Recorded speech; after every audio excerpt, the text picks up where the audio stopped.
Good evening and welcome to New Money. I'm Bryan. This evening we are focusing on the healthcare industry. As we close out 2025, South Africans are facing one of the most challenging healthcare seasons we've seen in years.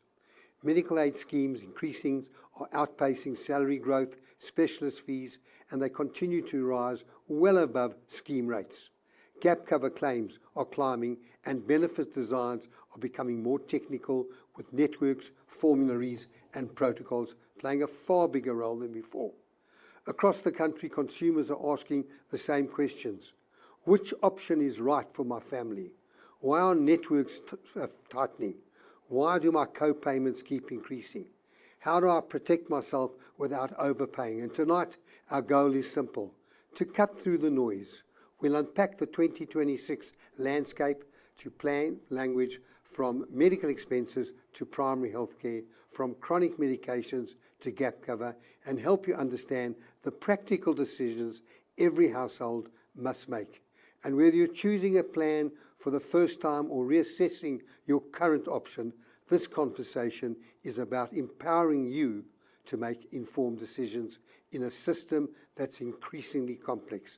And joining me this evening is healthcare expert Clayton Samsudin, Group CEO of Phoenix FSG. Good to have you on the show.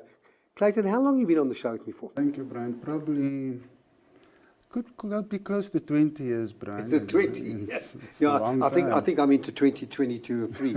Clayton, the first thing, let's just talk about healthcare. Let's talk about what people can do.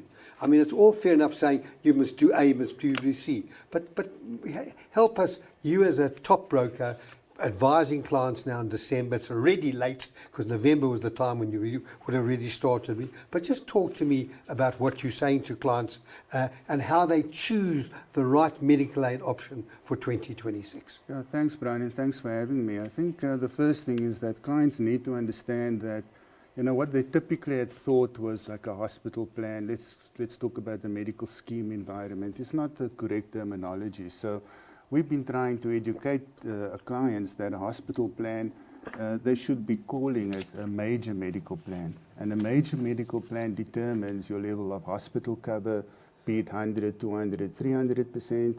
It determines disease management, like what you get in terms of oncology treatment. And then, of course, we look at things like chronic conditions. So those are 3 components that form part of a major medical plan. So people don't know that even on what they had thought was a hospital plan, they'd still have out-of-hospital cover for disease management, for chronic, and of course the hospital rates of reimbursement, which is not the only consideration these days. Now we need to think of, are you prepared to use a network private hospital for planned procedures, and in doing so you'll pay less. And then of course we get to the predictable expenses, and that is your day-to-day cover. And what we found when you ask, for me a big takeout this year was that there's almost this missing middle. My medical savings gets depleted, but if I upgrade, I don't get to my above threshold benefit, and so I'm stuck in the self-payment gap. And I kind of referred this to like just a missing middle. There isn't a product for that particular member. And that brings us to a point of, members need to start to learn that, wait a minute, I need to start self-insuring instead of being over-insured. And that's becoming kind of part of the landscape as we look, going into the future. Clayton, that's all fair and well when we talk to individuals.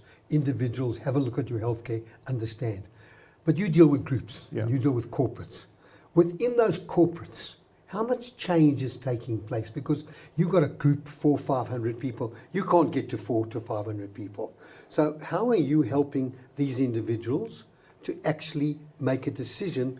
Or every year is their medical aid just been renewed at a high premium, very little changes?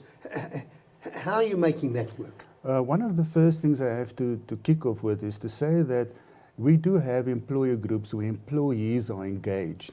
And then we have employer groups where the employees are not really engaged. So there's almost this 2 kind of groups.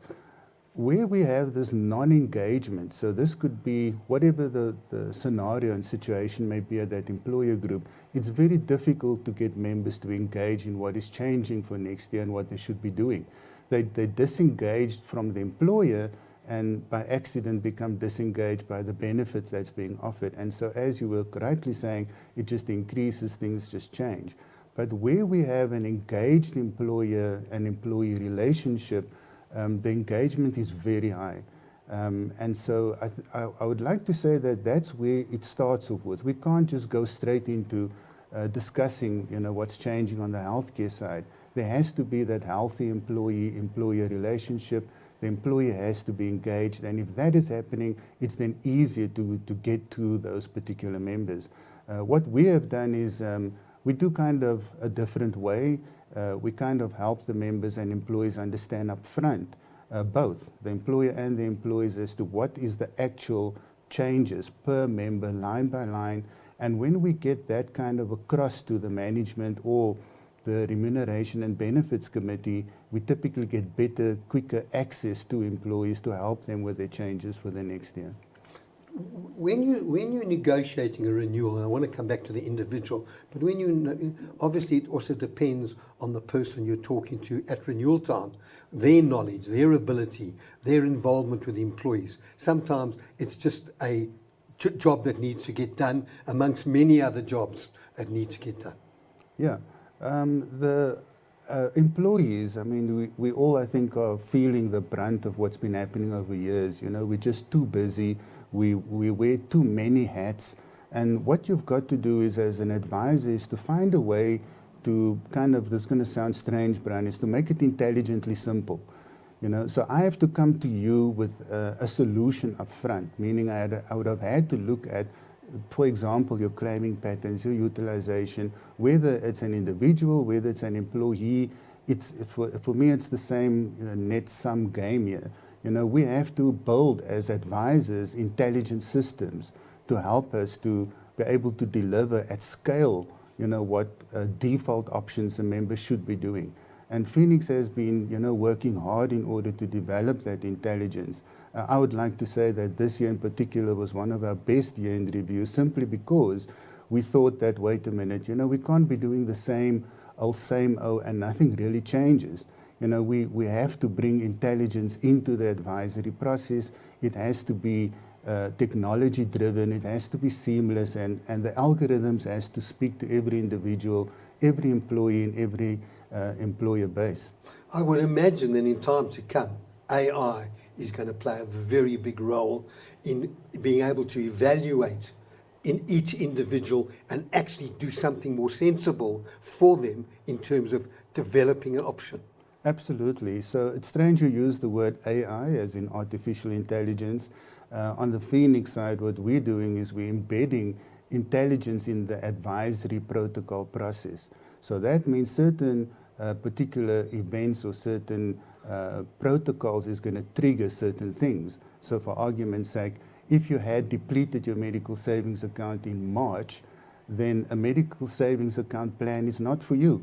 Why? Because you'd be paying for the rest of the year, but you won't be able to claim anything. So then we got another scenario, just simple algorithms. Somebody's got 50,000 Rand in a medical savings account and is on a classic priority plan, as an example. They've just been overinsured for years, carrying over savings. Now, I understand there are years that's not so good, however, the important thing is to say, well, let's not drop you down to a core plan, like just a major medical plan. Use a plan where you can kind of pay less for a year or two, maybe save that money elsewhere in a better investment, and then maybe upgrade again when you need to. But that's kind of some of the algorithms, Bryan. Look, you mentioned networks, and I've got an email which I'm actually going to get to now, because I want to ask you this question: why are networks so important? But this is an email from Stan in Hout Bay. He says, I'm currently with various specialists who are not network doctors and therefore charge substantially more than what the medical aids pay. In your opinion, are the medical aids trying hard enough to get more doctors to join their network systems so that we can pay medical aid rates? And what do you suggest are my alternatives? Well, we understand alternatives. They've moved. And you build a relationship with a medical practitioner as you would with a healthcare consultant, a financial advisor, a wealth advisor, your accountant, your lawyer. But so very difficult. But why? Just explain the advantage of working with a network hospital, a network doctor. So, I mean, one of the things we talk about often on the show is the rising cost of healthcare and particularly medical schemes. And one of the tools that medical schemes use to manage the cost is networks. So simply put, they use a particular hospital group as an example. They negotiate a better rate, and by doing so, they reduce the expense for the medical scheme, and then they pass that particular saving on to members. So members that choose network options, they could pay up to 10% less than anyone else. And it does come with some, pitfalls. If you don't use the network, you could have be out of pocket partially or in full. Now, one of the things I go back to the original question you asked about changing options. In this particular case, a good rule of thumb is before I sign anything, let me check first, are my doctors and my specialists on the particular network of that option? The hospitals that's close to me that I would normally go to, are they participating on those networks? What does the, let's just say, medicine formularies look like? If you don't evaluate those things, you're going to be paying maybe a lesser premium, but then later on be out of pocket because you've got co-payments, deductibles, and so forth, which it sounds like Stan is experiencing. So Clayton, before we take our break, the real thing that needs to be done, members need to be more proactive. You can ask for a discount everywhere. It's hard to ask your doctor for a discount. I know sometimes people who go to a network doctor or a doctor who's not network and say, I'm on a medical aid, will you give me a discount? So you've got to tie that up. You've got to do some homework. You've got to realize, and I close off today just sharing with people what they're in for if they don't. So I suggest you stay till the end of the program. I'm going to take a short break now. We'll be back.